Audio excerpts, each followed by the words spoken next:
مولوی محمد سعد متعلم جامعہ عدلیہ مکرم سے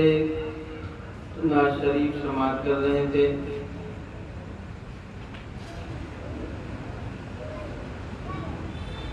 جناب محمد رسول اللہ صلی اللہ علیہ وسلم کی ذات اقدس ہم تمام مسلمانوں کے لیے ملجا و ماوا ہے۔ آپ ہمارے رہبر ہیں اور آپ محسن انسانیت ہیں۔ آپ ہی کے ذریعے سے ہمیں یہ دین ملا، یہ شریعت ملی، یہ اسلام ملا، اور آپ ہی کے ذریعے سے ہمیں اللہ ملا۔ اللہ تک رسائی بھی آپ ہی کے ذریعے سے ہوئی ہے۔ محسن کائنات جناب محمد رسول اللہ صلی اللہ علیہ وسلم کی تعریف و توصیف اس دنیا کے اندر کس نے نہیں کی۔ شعراء نے اپنے اشعار کے ذریعے سے اور فصحاء و بلغاء نے اپنے فصاحت و بلاغت کے ذریعے سے اسی طریقے سے انسانوں ہی نے نہیں بلکہ انسانوں میں وہ ذات جو انبیاء کی ذات کہلاتی ہے، حضرت آدم سے حضرت عیسیٰ علیہ السلام نے ہر ایک نبی نے آپ کی توصیف کی، آپ کی تعریف بیان کی، اور خود اللہ تبارک و تعالیٰ آپ کی تعریف بیان کرتا ہے۔ وَرَفَعْنَا لَكَ ذِكْرَكَ، اے محمد ہم نے آپ کے آوازہ کو بلند کیا، آپ کے تذکرے کو بلند کر دیا۔ محترم دوستوں، اور آپ کا مقام، آپ کی رفعت و بلندی سے کون واقف نہیں تھا؟ یہ شجر، یہ حجر، یہ چرند، یہ پرند، یہ گونگے جانور، یہ بھی کیا ہے؟ آپ کی عظمت کے قائل تھے، آپ کی رفعت کے قائل تھے۔ ایک واقعہ میرے ذہن میں آتا ہے، ابھی حدیث شریف کے اندر ایک واقعہ یہ گزرا کہ ایک اونٹ جو اپنے مالک سے بڑا ناراض ہو گیا تھا اور وہ بکا ہوا تھا، مالک نے اس کو پالا تھا، اس کی اپنی خدمت کے لیے لیا تھا، پالا تھا، پوسا تھا، اس سے خدمت کیا کرتا تھا، لیکن وہ اسے کسی بات کی وجہ سے بڑا خفا ہوا، ناراض ہوا کہ وہ کسی بھی طریقے سے اس کے ہاتھ آتا ہی نہیں تھا۔ یہ شکایت جناب محمد رسول اللہ صلی اللہ علیہ وسلم کے پاس پہنچی تو آپ نے کہا کہ چلو میں دیکھتا ہوں۔ چنانچہ آپ کو اس باغ کے اندر لے جایا گیا، اس باغ کے اندر وہ اونٹ بدا ہوا تھا۔ آپ وہاں تشریف لے گئے تو صحابہ نے کہا کہ اللہ کے رسول صلی اللہ علیہ وسلم، یہ اونٹ بالکل کتے کی طرح یہ کیا ہے؟ بگڑا ہوا ہے، اور آپ قطعاً اس کے قریب نہ جائیے گا، ہو سکتا ہے کہ آپ کو بھی کاٹ کھانے کے لیے دوڑاوے اور آپ کے اوپر حملہ آور ہو جائے۔ جناب محمد رسول اللہ صلی اللہ علیہ وسلم نے ارشاد فرمایا، میرے ساتھ ایسا نہیں کر سکتا، مجھے اس کو چھوڑ دو اور مجھے اس کو میرے پاس لے کر کے آؤ۔ چنانچہ رسول اللہ صلی اللہ علیہ وسلم اس اونٹ کے پاس گئے۔ وہ اونٹ نہایت ادب و احترام کے ساتھ، تذلل اور عاجزی و انکساری کے ساتھ وہ آپ صلی اللہ علیہ وسلم کے قدموں پر کیا ہے؟ سجدہ گریز ہو گیا، اور ایسے جیسے کہ انسان سجدہ کرتا ہے وہ آپ کے پاؤں مبارک پر کیا ہے؟ سجدہ ریز ہو گیا۔ یہ آپ کا مقام تھا۔ جانور نے بھی کیا ہے؟ آپ کے مقام کو پہچانا،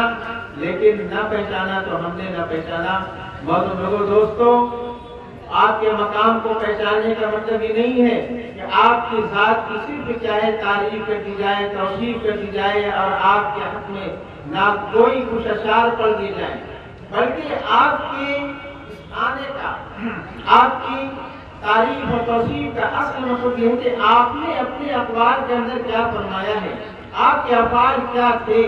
آپ کی سیرت کیا تھے۔ لقد کان لکم فی رسول اللہ اسوۃ حسنہ،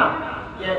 مسلمانوں کو یہ حکم دیا گیا ہے کہ اے مسلمانوں، رسول اللہ صلی اللہ علیہ وسلم کی زندگی میں تم تمام کے لیے اسوہ حسنہ ہے۔ آپ کا قول بھی کیا ہے؟ اسوہ ہے، آپ کا فعل بھی اسوہ ہے، آپ کا کھانا بھی اسوہ ہے، آپ کا پینا بھی اسوہ ہے، اور ہر انسان کا، ہر مسلمان کا، ہر کلمہ گو کا، اور جس کو بھی چاہے اپنا دامن محمدی سے چاہے وابستہ کر لیا ہے، اس کے لیے ضروری ہے کہ ہر ایک شے کے اندر جناب محمد رسول اللہ صلی اللہ علیہ وسلم کی پیروی کرے اور اتباع کرے۔ محترم دوستو، جب تک کیا ہے ہم نے آپ صلی اللہ علیہ وسلم کی پیروی کی، آپ کے رسمے کو اپنی زندگی کے اندر ڈھالا، اس وقت تک ہم چاہے ہر محاذ پر کامیاب تھے، ہر میدان میں کامیاب تھے، اور ہر جگہ چاہے کامیابی ہمارا قدم چھوٹی تھی۔ لیکن جب سے ہم نے سیرت رسول کو چھوڑا، آپ کے اقوال سے منہ موڑا، آپ کے افعال سے روگردانی کی، تو ساری ناکامیاں جیسے لگتا ہے کہ ناکامیوں نے چاہے ہمارا گھر دیکھ لیا، اور ہر جگہ چاہے ہم ہر میدان میں، خواہ ہندوستان ہو، خواہ عراق ہو، خواہ فلسطین ہو، خواہ شام ہو، دنیا کا کوئی ایسا خطہ نہیں ہے جہاں پر مسلمان پریشان نہ ہو۔ محترم دوستو، وجہ کیا ہے؟ وجہ یہی ہے کہ ہم نے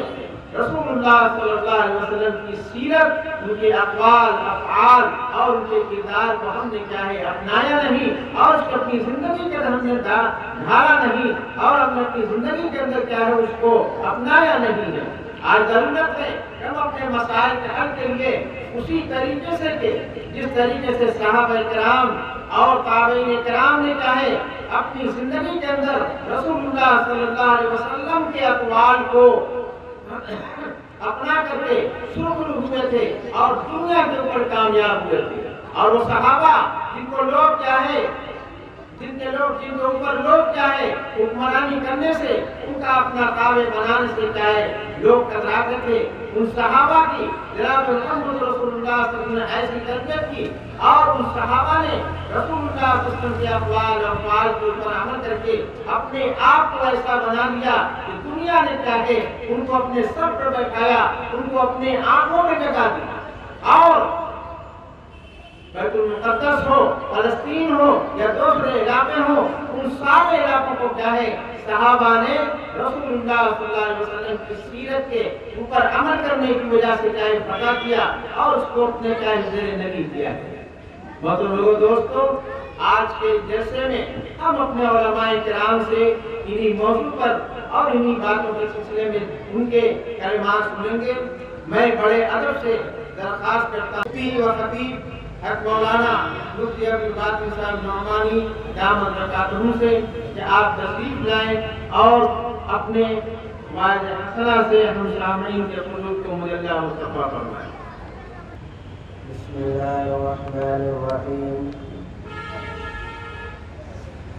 الحمد لله نحمده ونستعينه ونستغفره ونؤمن به ونتوكل عليه ونعوذ بالله من شرور أنفسنا ومن سيئات أعمالنا، من يهده الله فلا مضل له ومن يضلله فلا هادي له، ونشهد أن لا إله إلا الله وحده لا شريك له، ونشهد أن سيدنا ونبينا ومولانا محمدا عبده ورسوله، أرسله بالحق بشيرا ونظيرا، أما بعد، فأعوذ بالله من الشيطان الرجيم، بسم الله الرحمن الرحيم، يا أيها الذين آمنوا اتقوا الله وكونوا مع الصادقين، صدق الله العظيم، وصلى الله تعالى على خير خلقه وسلم تسليما كثيرا كثيرا. رب اشرح لي صدري ويسر لي أمري واحلل عقدة من لساني يفقهوا قولي.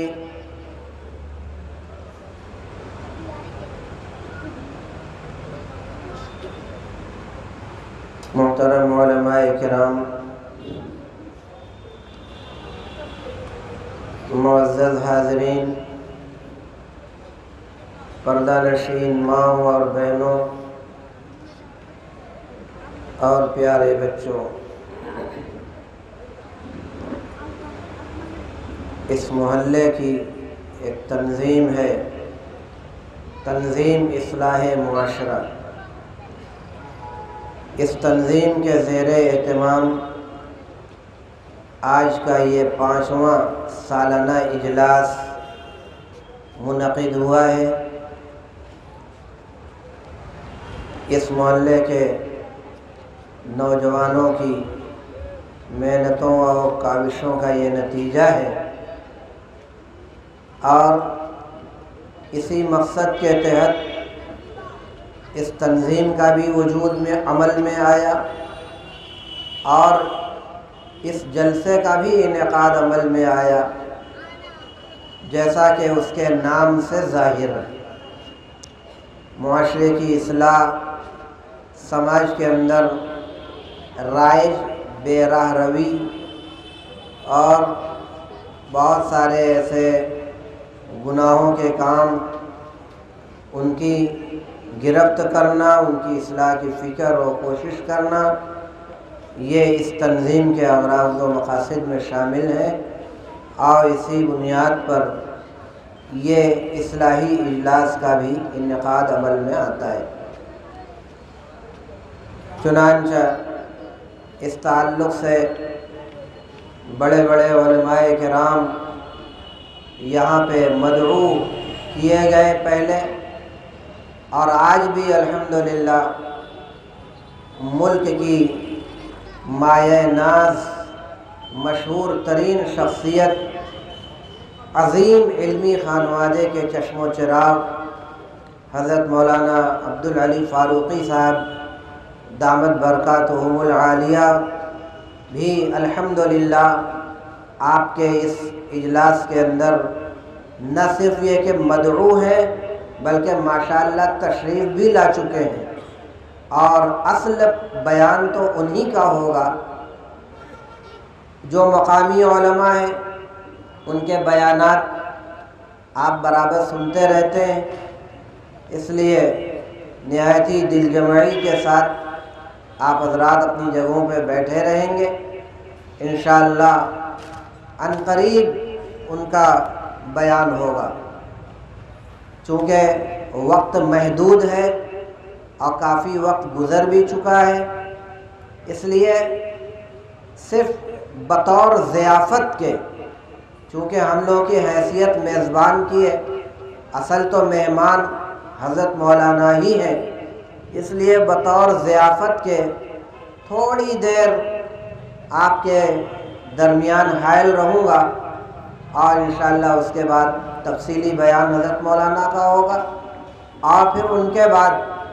تیسرے مقرر حضرت مولانا غلام رسول صاحب قاسمی دامت برکاتہم کا بیان ہوگا۔ اس کے بعد دعا پر اس روحانی اور نورانی مجلس کا اختتام عمل میں آئے گا انشاءاللہ۔ مختصر یہ کہ میں نے آپ حضرات کے سامنے قرآن کریم کی ایک آیت پڑھی، جس میں اللہ رب العالمین نے ارشاد فرمایا کہ یا ایھا الذین آمنوا اتقوا اللہ وکونوا مع الصادقین، کہ اے ایمان والو تم لوگ اللہ رب العالمین سے ڈرو اور نیک، اچھے، صالح اور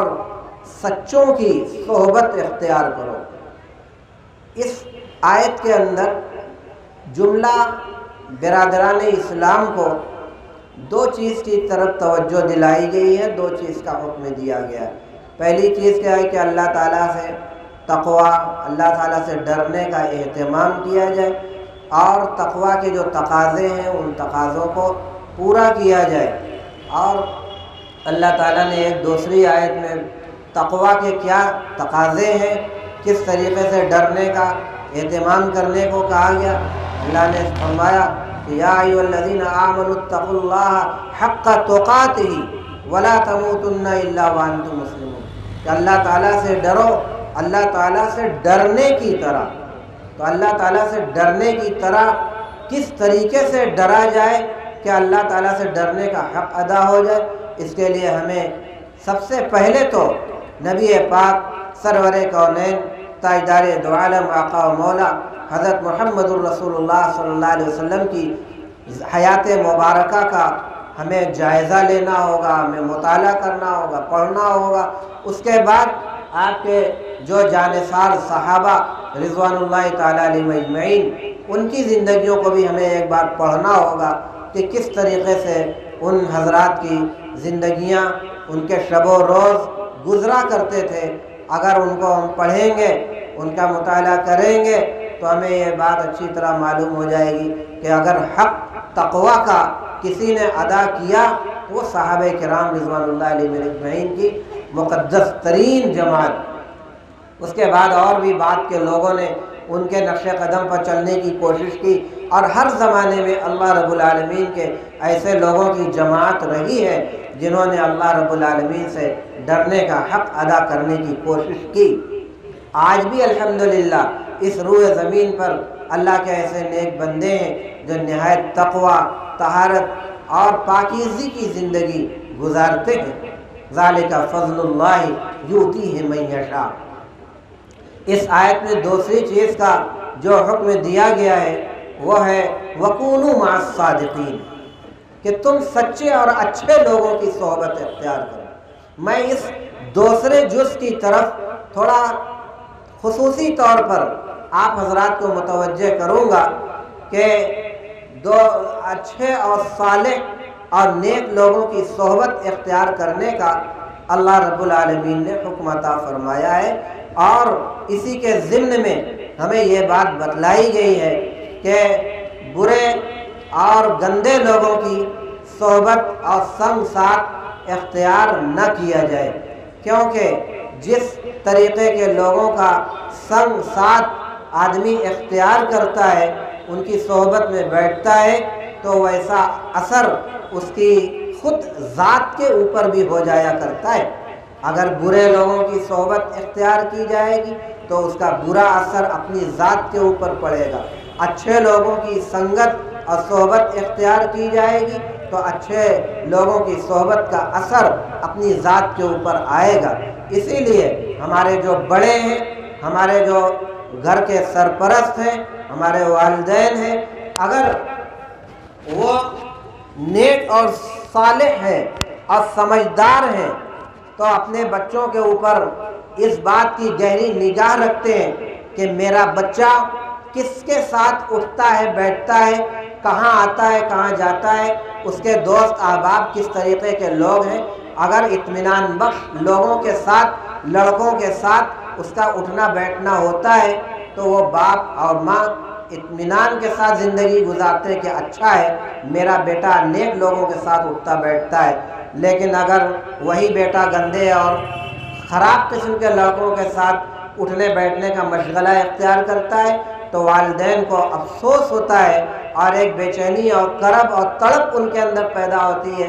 اور اس بات کی فکر کرتے ہیں کہ کاش ہمارا یہ بیٹا ان گندے لڑکوں کے ساتھ نہ بیٹھتا۔ یہ کڑھن، یہ افسوس اور یہ تڑپ، اضطراب ان کے اندر کیوں پیدا ہوتا ہے؟ اس لیے کہ انہیں اس بات کا اچھی طریقے سے احساس ہوتا ہے کہ اگر ہمارے اس بیٹے نے اس گندے لڑکے کے سنگ ساتھ چھوڑا نہیں تو اس کی بری صحبتوں کا برا اثر اس کی ذات میں منتقل ہوگا اور میرا بیٹا بھی بگڑ جائے گا۔ فارسی زبان کا ایک مقولہ ہے، صحبت صالح ترا صالح کند اور صحبت طالح ترا طالح کند، یعنی اچھے لوگوں کی سنگ ساتھ اور صحبت تجھے اچھا بنائے گی، اور برے لوگوں کی سنگت اور ان کا سنگ ساتھ تجھے برا بنائے گا۔ اس لیے میرے بھائیوں، اس آیت کا جو دوسرا جز ہے اس کے اوپر آج کے دور میں بڑی سنجیدگی کے ساتھ ہم تمام لوگوں کو غور کرنے کی ضرورت ہے۔ یہ جلسہ اصلاح معاشرہ کے عنوان سے منعقد کیا گیا ہے۔ آپ معاشرے کے اندر جو بہت ساری خرابیاں، برائیاں پنپ رہی ہیں اور تیزی سے بڑھ رہی ہیں، اگر ان کو غور کیا جائے اس کی تہ میں جا کر اس کے سنجیدگی سے جائزہ لیا جائے تو ہم اس نتیجے پر پہنچتے ہیں کہ گندے لوگوں کی کثرت اور گندے اور برے لوگوں کی سنگ صحبت میں بیٹھنے کا برا اثر ہمارے سماج کے اندر بڑی تیزی سے پھیل رہا ہے، اور ان برے لوگوں کی وجہ سے ہمارا سماج بہت تیزی سے بری راہ اختیار کر رہا ہے، اب بری طریقے سے متاثر ہو رہا ہے۔ یہی وجہ ہے کہ ہمارے پچھلے زمانوں کے اندر جب سماج کے اندر کوئی گندا آدمی ہوتا تھا، کوئی برا آدمی ہوتا تھا، اور کوئی ایسا آدمی ہوتا تھا جو علل اعلان کوئی گناہ کے کام میں ملوث پایا جاتا تھا، تو سماج کے جو ذمہ داران ہوا کرتے تھے اس کو ٹاٹ سے بند کر دیا کرتے تھے۔ کیوں ٹاٹ سے بند کرتے تھے؟ اس لیے کہ یہ آدمی گندا ہے۔ ان کو اس بات کا یقین تھا، اور حقیقت بھی یہی ہے کہ مثل مشہور ہے کہ تالاب کو گندا کرنے کے لیے ایک ہی مچھلی کافی ہوا کرتی ہے۔ تو پورے سماج کے اندر کا ایک آدمی بھی اگر غلط روش کو اختیار کرتا تھا اور کسی غلط کام میں وہ علل اعلان مبتلا ہو جایا کرتا تھا، تو ایسے لوگوں کو سماج کے جو ذمہ داران ہوا کرتے تھے فوراً اس کا سماجی بائیکاٹ کر دیا کرتے تھے، اور اس کا نتیجہ یہ ہوا کرتا تھا کہ اس کی وجہ سے دوسرے لوگوں کو بھی عبرت اور نصیحت حاصل ہوتی تھی، اور ایک وقت ایسا ہوتا تھا کہ جس آدمی کو ٹاٹ سے بند کر دیا جاتا تھا تو اس آدمی کے اوپر بھی اس کا شرمندگی کا اور ذلت کا احساس ہوتا تھا، اور وہ بھی سماج سے معافی مانگتا تھا، اور پھر اس کے بعد سماج اس کو ٹاٹ کے اندر داخل کر لیتا تھا کہ اب اس نے اپنی غلطی سے توبہ کر لیا ہے اور اپنی غلطی کو نہ دہرانے کا پختگی کے ساتھ عزم اور پکا وعدہ کیا ہے۔ تو اس کو، اور قرآن کریم کے اندر بھی ایک آیت کی طرف توجہ دلائی گئی کہ ایسے لوگوں کے ساتھ ناتا توڑ دینا ہی اس کی اصلاح کے لیے ضروری ہے۔ فَلَا تَقْعُدْ بَعْدَ الذِّكْرَىٰ مَعَ الْقَوْمِ الظَّالِمِينَ۔ اس آیت کی تفسیر میں علماء نے یہ بیان فرمایا ہے کہ اس طریقے کی اگر غلط عادتیں علل اعلان اگر کسی آدمی کے اندر، اس کے ساتھ قطع تعلق کر لیا جائے، اس کو سماج سے اس کا بائیکاٹ کر دیا جائے۔ آج سے بہت پہلے 30 سال 25 سال پہلے یہ سننے میں آتا تھا کہ فلاں آدمی ٹاٹ سے بند ہے، اور لوگ اس کو یہی سمجھتے تھے کہ بھائی وہ ٹاٹ میں نہیں ہے، ٹاٹ سے بند ہے۔ آج افسوس کے ساتھ کہنا پڑ رہا ہے کہ اب یہ پچھلے زمانے کی ایک بات ہو گئی، اس سے بڑی بڑی غلطیاں کرنے والے آج سماج میں علل اعلان گھوم رہے ہیں، لیکن ایک آدمی اور سماج کا کوئی بھی ذمہ دار ایسا نہیں آتا سامنے جو یہ فیصلہ کر لے کہ نہیں، اس آدمی کے اندر بہت زیادہ حد سے تجاوز ہو گیا ہے، لہذا اب اس کو ٹاٹ سے بند کرنے کی ضرورت ہے۔ ایک دم کہیں نہیں سننے میں آتا کہ آج کے زمانے میں کسی کو ٹاٹ سے بند کیا جاتا ہو، جبکہ اس زمانے سے بڑی بڑی غلطیاں آج موجود، لیکن ایسا نہیں۔ اور انہی لوگوں کی وجہ سے اس جو روایت پہلے قائم تھی، اس روایت کے اوپر عمل نہ کرنے کی وجہ سے آج یہ حال ہے کہ لوگ ڈھٹائی کے ساتھ اپنی زندگی سماج کے اندر چل رہے پھر رہے، ان کے ہاں شادیوں میں آنا جانا سب کچھ ہو رہا ہے۔ تو جب یہ صورتحال ہوگی تو آدمی کی اپنی اصلاح کیسے ہو؟ اس سلسلے میں علماء بھی اور سماجی ذمہ داران بھی سب لوگوں کی ذمہ داری بنتی کہ اس طریقے کے لوگوں کو نامزد کیا جائے، اور ان کی اصلاح کے لیے وہ پرانی روایت جو تھی اس کو برقرار رکھنے کی کوشش کی جائے گی، تو انشاءاللہ اس کی وجہ سے سماج کے اور لوگوں کے اندر اس کی بری صحبتوں کا اثر نہیں پڑے گا، اور انشاءاللہ وہ سماج کے اندر بہتری اور اصلاح کی روش انشاءاللہ قائم ہوگی۔ تو اسی دوسرے جز کی طرف ہمیں جو توجہ دلائی گئی ہے کہ اچھے اور نیک لوگوں کی صحبت اختیار کریں، اور یہ ایسی چیز ہے کہ معمولی پڑھا لکھا آدمی بھی، کم سوجھ بوجھ والا آدمی بھی اس حقیقت کا اعتراف کرتا ہے اور سمجھتا ہے اور یقین کرتا ہے کہ واقعتاً اچھے اور نیک لوگوں کی صحبت کا اختیار کرنا یہ ہمارے لیے بہت ہی مفید ہے۔ دیکھیے، علاج دو طریقے سے ہوتا ہے۔ علاج، بیماری بھی دو طرح کی ہوتی ہے اور اس کا علاج بھی دو طرح سے ہوتا ہے۔ ایک بیماری تو ظاہری ہوتی ہے، ہمارے جسمانی کسی عضو کے اندر کوئی خرابی پیدا ہو گئی، بخار ہے، کھانسی ہے، ہارٹ کی بیماری، بلڈ پریشر، یہ وہ بہت سارے امراض، یہ جسمانی مرض ہے، یہ ظاہری امراض ہیں۔ تو ظاہری امراض ایک ہوتے ہیں اور ایک باطنی امراض ہوتے ہیں۔ باطنی طور پر، روحانی طور پر بھی کچھ بیماریاں ہوا کرتی ہیں۔ روحانی طور پر جو بیماریاں ہوا کرتی ہیں عموماً ان کا تعلق دل سے ہوا کرتا ہے، ان کا تعلق دل سے ہوا کرتا ہے، جیسے بغض ہے، عداوت ہے، کینہ ہے، حسد ہے، جلن ہے، اور اس طریقے کی کچھ اور جو برائیاں ہیں۔ جس آدمی کے اندر یہ برائیاں پائی جائیں اس کو سمجھ لیا جائے کہ روحانی مرض کے اندر وہ مبتلا ہے، یہ روحانی بیماریاں ہیں۔ تو جو جسمانی بیماری ہوتی ہے اس کا علاج بھی جسمانی بیماری کے ڈاکٹر کے پاس ہوتا ہے۔ آپ کو ہارٹ کا مرض ہے، پھیپھڑے کے اندر کوئی بات ہو گئی، کڈنی کے اندر کوئی مسئلہ پیدا ہو گیا، یا پورے بدن کے اندر کہیں بھی کوئی بات پیدا ہو گئی، تو آپ اس کے ماہرین کے پاس جاتے ہیں اور جانے کے بعد اپنے مسائل بیان کرتے ہیں، بھئی یہ ہے وہ ہے۔ تو جو ظاہری بیماریوں کا جو ظاہری ڈاکٹر ہوتا ہے وہ علاج تجویز کرتا ہے، دوائیں مقرر کرتا ہے، آپ علاج کرتے ہیں اور صحیح ہو جاتے ہیں۔ اسی طریقے سے جو بیماری روحانی ہوا کرتی ہے ان روحانی بیماریوں کا بھی ڈاکٹر جو ہوتا ہے وہ روحانی ہوتا ہے، اور انہی روحانی ڈاکٹروں کو ہم عام طور سے بزرگ، اولیاء اللہ، ولی اللہ، پیر و مرشد ہم کہا کرتے ہیں۔ یہ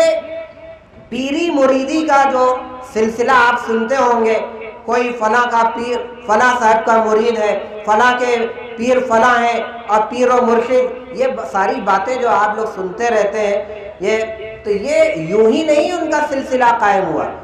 یہ پیر و مرشد کا جو سلسلہ جو قائم ہوا وہ انہی روحانی بیماریوں کا علاج کرنے والے یہ حضرات تھے جنہیں ہم پیر و مرشد کہا کرتے ہیں۔ ان کا کام ہی یہی ہوا کرتا تھا کہ واعظ کے ذریعے، نصیحت کے ذریعے سے، اور وہ بذات خود وہ اولیاء کرام، وہ پیر طریقت، وہ مرشد متقی ہوا کرتے تھے، پرہیزگار ہوا کرتے ہیں۔ تو ایسے لوگوں کی صحبت میں بیٹھ کر آدمی ان کی اچھائیوں کو حاصل کرتا ہے، اور ان کی صحبت میں بیٹھتے بیٹھتے وہ بہت کچھ سیکھ جاتا ہے، اور ان کی صحبتوں میں بیٹھنے کا یہ نتیجہ ہوتا ہے کہ روحانی جتنی بیماریاں اس کے اندر تھیں ساری کی ساری بیماریاں آہستہ آہستہ ختم ہونے لگتی ہیں۔ یہ روحانی اطباء اور روحانی بیماریوں کا علاج کرنے والی مقدس شخصیتوں کی صحبت میں بیٹھنے کا یہ اثر ہوتا ہے، اور انہی لوگوں کی صحبت میں بیٹھنے کا اس قرآن کریم کے آیت کے اندر ہمیں حکم دیا کہ صالحین، صادقین اور اچھے لوگوں کی صحبت میں بیٹھو گے تو ان کا اچھا اثر تمہاری ذات کے اندر منتقل ہوگا، اور تمہاری روحانی بیماریوں کا علاج بھی ہوتا رہے گا۔ اور جو آدمی بیمار نہیں بھی ہوا کرتا ہے تو ڈاکٹر کے پاس جا کر کہتا ہے، ڈاکٹر صاحب ذرا میری بی پی چیک کر لیجئے، میرا شوگر چیک کر لیجئے، میں بالکل ٹھیک ٹھاک ہوں۔ تو وہ ڈاکٹر ویسے ہی اس کی بے تکلفی میں اپنا بات کر لیتا ہے، چیک بھی کر لیتا ہے، اطمینان دلاتا ہے، ہاں بھائی آپ بالکل فٹ فاٹ ہیں، وہ آدمی مطمئن ہو جاتا ہے۔ تو یہ تو ظاہری بیماریوں سے اپنے آپ کو فٹ فاٹ رکھنے کے لیے ہر آدمی فکر مند ہوتا ہے، تو کیا روحانی طور پر جو بیماریاں میں نے بتلائی ان سے بھی اپنے آپ کو بچانے کے لیے کسی کو فکر لائق ہوتی ہے؟ نہیں ہوتی۔ کبھی بھی نہیں دیکھا جاتا کہ کسی بزرگ کے پاس، کسی اللہ کے نیک اور پرہیزگار اور متقی بندے کی خدمت میں آدمی اس لیے بیٹھتا ہو کہ اس اپنی ذات کا جائزہ لے لے، اپنے اندر برائیوں کا وہ جائزہ ان سے لے لے اور پوچھ لے، حضرت میرے اندر یہ بات ہے، میرے اندر یہ بات ہے، آپ ذرا بتلا دیں کہ یہ شرعی طور پر یہ کوئی ناپسندیدہ تو نہیں، شرعاً یہ اس کی اجازت ہے یا نہیں، میں یہ کام کرتا ہوں، آپ شرعی طور پر ذرا بتلا دیجئے کہ میرا یہ کام کرنا جائز ہے کہ نہیں، مباح ہے کہ نہیں، اچھا ہوگا نہیں ہوگا۔ ان سب چیزوں کی اصلاح کے لیے بھی ہمیں ان روحانی اطباء کے پاس جانا ہوگا اور ہمیں اپنی اصلاح کے لیے فکر مند ہو کر ان حضرات کی خدمات ہمیں حاصل کرنی ہوگی، تب جا کر اللہ رب العالمین کے اس حکم پر عمل ہوگا کہ یا ایھا الذین آمنوا اتقوا اللہ وکونوا مع الصادقین، کہ نیک لوگوں کی صحبت اور سنگت اختیار کریں۔ اور نیک لوگوں کی صحبت اور سنگت جتنے لوگوں نے اختیار کیا، ایک بہت لمبی فہرست ہے ان لوگوں کی جو بظاہر کسی مدرسے کے فارغ التحصیل نہیں ہیں، باقاعدہ مولوی عالم کا کورس نہیں کیا ہے، لیکن ان بزرگوں کی صحبت میں بیٹھنے کا یہ اثر ہے کہ ان کے علم، ان کے تقوی اور ان کی جو زندگی گزرنے کے جو معمولات ہیں زندگی کے اتنے عمدہ اور اتنے بہترین کہ بہت سارے علماء بھی ان کی زندگیوں کو دیکھ کر رشک کرتے ہیں کہ یہ آدمی عالم نہیں ہے،